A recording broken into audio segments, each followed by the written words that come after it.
I-share ko sa inyo kung ano nga ba yung medyo hindi maiiwasang gastos ng isang caregiver dito sa Israel. Unang-una ay ang RAVCAB.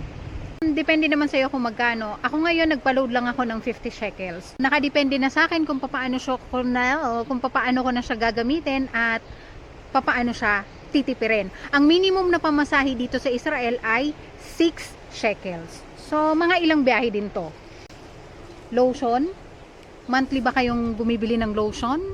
Ako, kailangan kasi very dry yung skin ko. So, whether I like it or not, kailangan kong bumili ng lotion. Buti na lang may nakasale. Kaya nakuha ko siya ng 19.90 shekels lang. Pero nagre-range dito ang mga lotion, mga 25, ganon. 25 and pataas. Siyempre, yung napkin, yung pads, buti nakasale ko ulit yung nakuha. 13.90 na lang. Regular tong kailangan ng mga kababaihan. At, Ito naman ay hindi naman regular. Kailangan ko lang kasi to kaya ako bumili. So ngayon, ang total ng nagastos ko ay tumataginting na 98.70 shekels. Ay, partial pa lang to ah. Ha?